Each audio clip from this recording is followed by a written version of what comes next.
স্মরণ করব এমন এক মহান কবিকে, যিনি তার স্বল্প 21 বছরের জীবনকালকে একাধিক অনন্য সৃষ্টি দ্বারা আলোকিত করেছিলেন, যার আবির্ভাবের সাথে সাথে বাংলা সাহিত্য মহল তাকে শ্রেষ্ঠত্বের দাবি করেছিলেন, যার সংগ্রামী চেতনা, যার দৃপ্ত তেজ স্বতঃস্ফূর্তভাবে উৎসারিত হয়েছিল তার অজস্র কবিতার মধ্যে।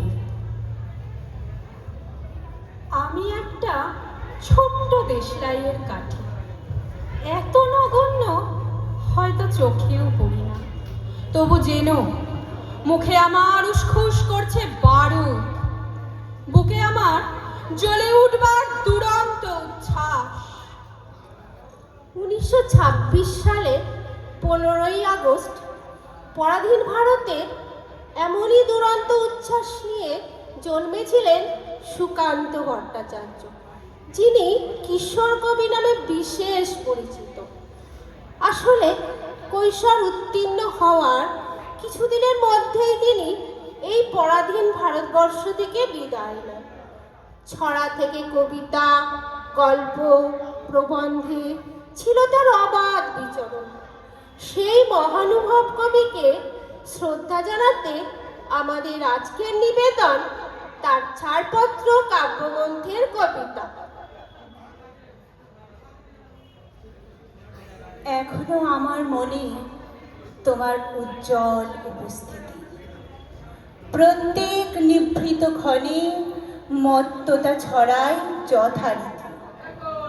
এখনো তোমার গানে সহসা উদ্বেল হয়ে উঠি, নির্ভয়ে উপেক্ষা করি জঠরের নিঃশব্দ ভ্রুকুটি।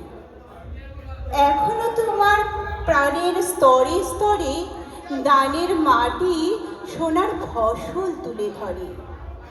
এখনো স্বগত ভাবাবেগে মনের গভীর অন্ধকারে তোমার সৃষ্টিরা থাকে জেগে।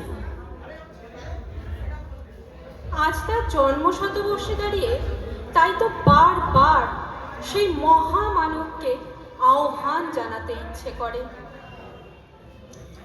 হে মহামানব, একবার এসো ধীরে, শুধু একবার চোখ মেলো, এই গ্রাম নগরের ভিড়ে। হে মহামানব, একবার এসো ধীরে, শুধু একবার চোখ মেলো, এই গ্রাম নগরের ভিড়ে। হে মহামানব। রবীন্দ্রনাথের লেখা তার মননে যে গভীর ছায়া ফেলে, তারই প্রতিচ্ছবি পাই আমরা পরবর্তী লেখায়।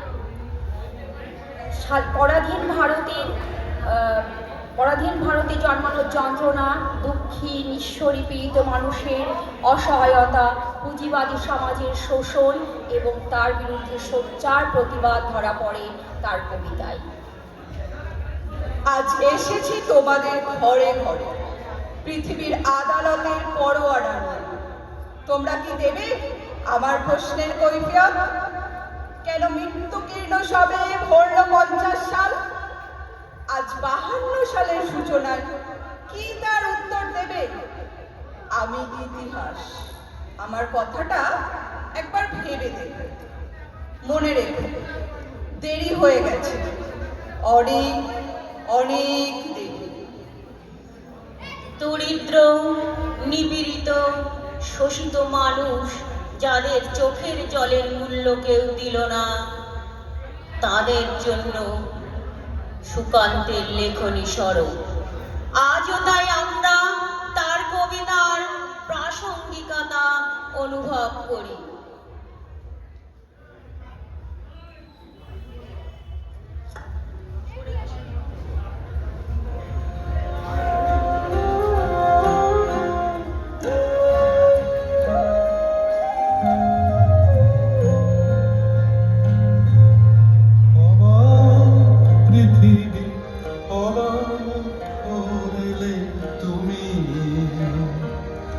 জন্মে দেখি উর্ধ্ব স্বদেশ ভূমি, অবাক পৃথিবী অবাক করলে তুমি। জন্মে দেখি উর্ধ্ব স্বদেশ ভূমি, অবাক পৃথিবী আমরা যে পরাধীন, অবাক কি দ্রুত জমে ক্রোধ দিন দিন, অবাক পৃথিবী অবাক করলে আরো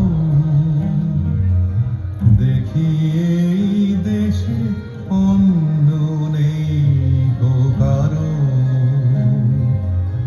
অবাক পৃথিবী অবাক করলে আরো দেখি এই দেশে অন্য নেই গো কারো।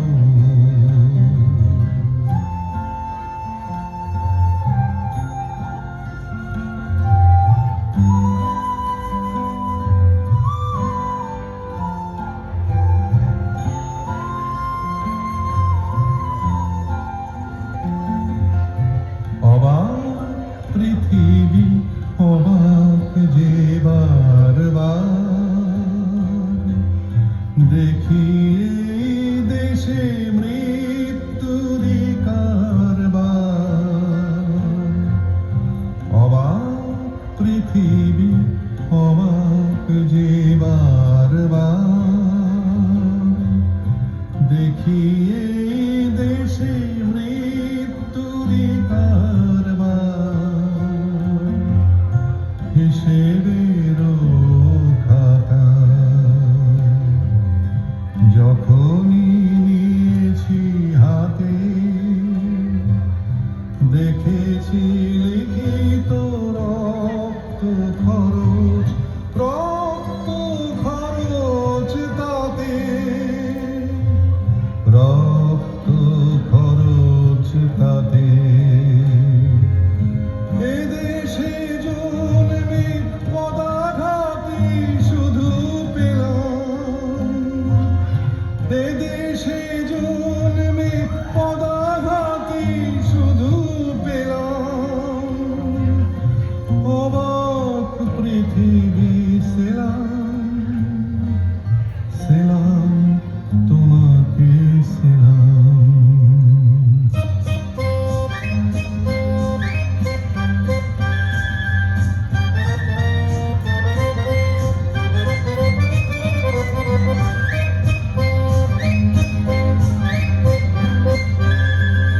বিদ্রোহ আজ বিদ্রোহ চারিদিকে, বিদ্রোহ আজ বিদ্রোহ চারিদিকে, বিদ্রোহ আজ। আমি যাই তারি দিন পঞ্জিকা লিখে, বিদ্রোহ চারিদিকে, বিদ্রোহ আজ, বিদ্রোহ চারিদিকে, বিদ্রোহ আজ। বিদ্রোহ বিপ্লব শেষে তার অঙ্গীকার আগামী শিশুদের জন্য নতুন এক ভবিষ্যতে। এসেছে নতুন শিশু, তাকে ছেড়ে দিতে হবে স্থান। জীর্ণ পৃথিবীতে ব্যর্থ মৃত ধ্বংসস্তূপ পিঠে চলে যেতে হবে আমাদের। চলে যাব, তবু আজ যতক্ষণ দেহে আছে প্রাণ, প্রাণপণে পৃথিবীর সরাবো জঞ্জাল। এ বিশ্বকে এ শিশুর বাসযোগ্য করে যাব আমি নবজাতকের কাছে, এ আমার দৃঢ় অঙ্গীকার। অবশেষে সব কাজ সেরে আমার দেহের রক্তে নতুন শিশুকে করে যাব আশীর্বাদ, তারপর হব ইতিহাস। এ বিশ্বকে এ শিশুর বাসযোগ্য করে যাব আমি। নবজাতকের কাছে এই ছিল কবির দৃঢ় অঙ্গীকার। অঙ্গীকার ছিল চলে যাব তবু আজ যতক্ষণ দেহে আছে প্রাণ, প্রাণপণে পৃথিবীর সরাবো জঞ্জাল। চলে তাকে যেতেই হয়েছিল অকালে পৃথিবী ছেড়ে। সম্পূর্ণ করতে পারেননি কবি তার সেই অঙ্গীকার। আজ তাই 2026-এ দাঁড়িয়ে কবির সেই অসম্পূর্ণ অঙ্গীকারকে আমরা সম্পূর্ণ করার অঙ্গীকার নেব। কারণ জঞ্জালমুক্ত সুস্থ সুন্দর সমাজই একজন শিশুর উপযোগী। তাই আমরাও গাড়াপোতা উচ্চ বিদ্যালয়ের পক্ষ থেকে আমাদের ছাত্রদেরও যেন এমন এক সুন্দর উজ্জ্বল ভবিষ্যৎ উপহার দিতে পারি, সেই অঙ্গীকার নিয়ে আমরা সেই উদ্দেশ্য করেই আগামীর পথে এগিয়ে চলব। এই প্রার্থনায় কবির হয়ে আমরা সকলের কাছে রাখলাম। নমস্কার।